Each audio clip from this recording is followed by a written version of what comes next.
It is the year 1914. Europe is a very busy place. All the countries are like students in a big school, but they are not very nice to each other. Some countries are very rich. Some countries have big armies. Everyone wants to be the best. Germany is a new country. It is very strong. It has a big army and many factories. Britain is an old country. It has the best ships in the world. It is the king of the sea. France is next to Germany. France is angry. Germany took some land from France a long time ago. France wants that land back. Then there is Russia. Russia is very, very big. It has many people, but not much money. Finally, there is Austria-Hungary. This is a big empire with many different people. Some of these people do not want to be in the empire. They want their own small countries. Everyone is nervous. They think a war is coming. So they make clubs. In a club, you are friends. If someone hits your friend, you hit them back. This is called an alliance. Britain, France, and Russia are in one club. Germany and Austria-Hungary are in another club. This is a dangerous game. If two small countries fight, all the big countries must fight too. It is like a line of dominoes. If one falls, they all fall.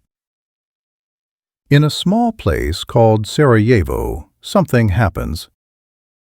A prince named Franz Ferdinand goes there for a visit.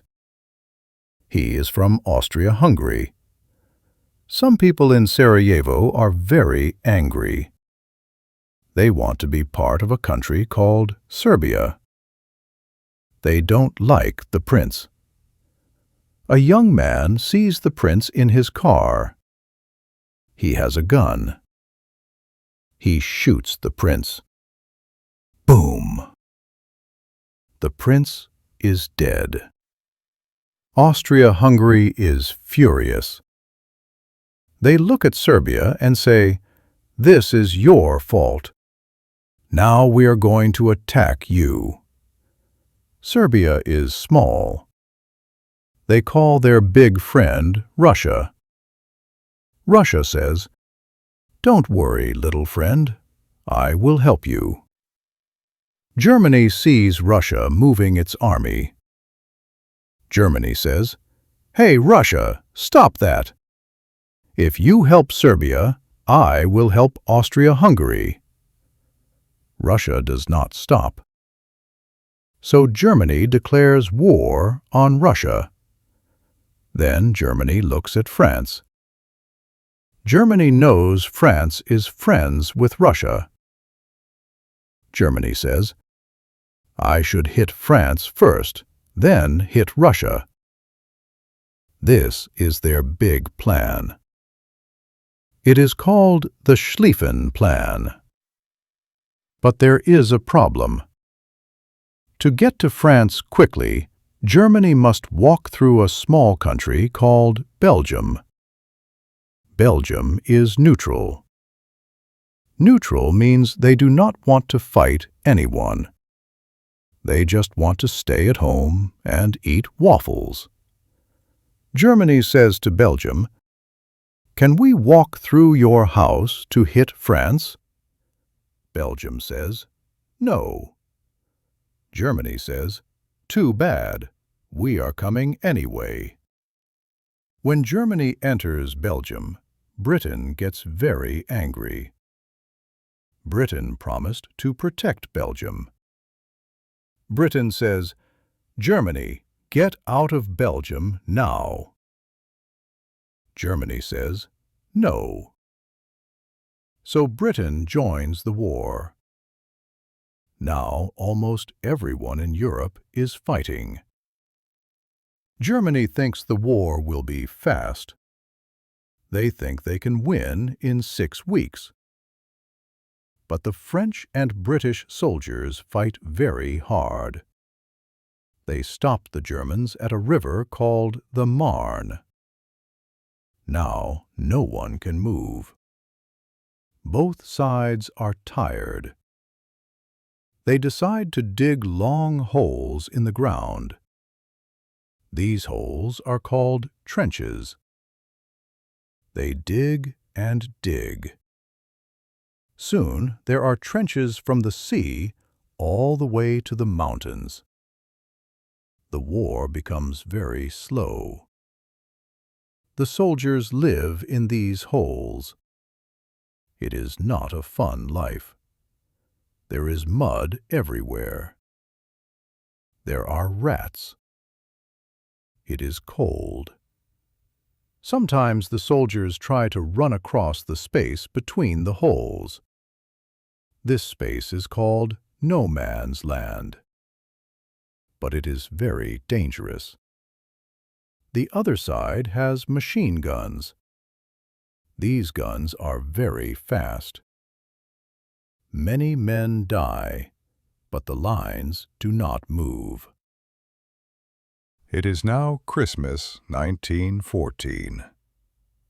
Something strange happens. In some places, the soldiers stop shooting. They come out of their holes. They meet in the middle. They shake hands. They share food. They even play football. For one day, they are friends. But the next day, the generals say, "Stop being nice. Start shooting again." So the war continues. The war is not just on land. It is also in the sea. Germany has special boats that go under the water. They are called U-boats. These boats shoot at ships bringing food to Britain. Britain is an island, so they need ships for food. Germany wants to starve Britain. But some of these ships are from other countries. One day, a German U-boat sinks a big ship called the Lusitania. Many people die. Some of them are American. America is not in the war yet. They are very angry with Germany. Germany says, "Sorry, we will stop." But later they start again. Back on land, new things are being used to kill people. There is poison gas. It is a scary cloud that makes it hard to breathe. Soldiers must wear masks that look like monsters. Then there are tanks. Britain invents the tank. It is a big metal box on wheels. It can drive over the holes and through the wire. At first, the tanks are very slow and they break a lot. But they are very scary for the Germans. Also, there are airplanes. At first, pilots just use them to look at the enemy. Then they start throwing bricks at each other. Finally, they put guns on the planes. Now there are dog fights in the sky. In the east, Russia is fighting Germany and Austria-Hungary. It is a very big area. There are no trenches here. The armies move back and forth. Russia has many men, but they don't have enough shoes or guns. Sometimes 3 soldiers must share 1 gun. Russia is losing many people. The Russian people are hungry and sad. They don't like their leader, the Tsar. Now it is 1917. The war has been going on for 3 years. Everyone is tired. In Russia, the people say, "Enough!" They have a revolution. They get a new leader named Lenin. Lenin says, "We are leaving the war." He signs a paper with Germany and goes home. This is great news for Germany. Now they don't have to fight in the East. They can send all their soldiers to France for one last big hit. But wait, something else happens. Germany is getting desperate. They send a secret letter to Mexico. They say, "Hey, Mexico, if you help us fight America, we will give you some of their land." This is called the Zimmermann Telegram. But Britain finds the letter and shows it to America. America says, "That's it. Germany, you are in big trouble." America joins the war. America has a lot of money and many fresh soldiers. They are not tired like the Europeans. Germany knows they must win quickly before too many Americans arrive. They launch a huge attack in 1918. They push very hard. They get close to Paris again, but they are too tired. They have no food at home because of the British ships. The German people are hungry. They are starting to protest. On the other side, the British, French, and Americans start a big counterattack. They have hundreds of tanks. They push the Germans back and back. Germany's friends start to quit. Bulgaria quits.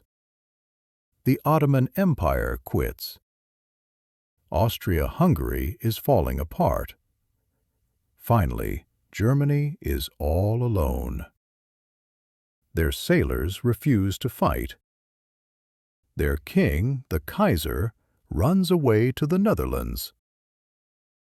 The new German government says, "Please, let's stop the fighting." On November 11th, 1918, at 11 o'clock in the morning, the guns stop. The Great War is over. Everyone is happy the killing is stopped. But now they must decide how to keep the peace. In 1919, the leaders meet in a big palace in France called Versailles. The leaders of Britain, France, and America make the rules. They are very hard on Germany. They say, "Germany, this war was all your fault. You must pay a huge amount of money. You must give away your land. You can only have a tiny army." Germany is very sad and very angry. They think this is not fair. But they have no choice. They sign the paper. The war changed the world. Millions of people died. 4 big empires disappeared. Many new small countries were born, like Poland and Czechoslovakia. People hoped there would never be another war like this. They called it the war to end all wars. But Germany was still angry. They were poor and unhappy. In the shadows, a small man with a silly mustache was watching. He was very angry about the Treaty of Versailles. But that is a story for another time.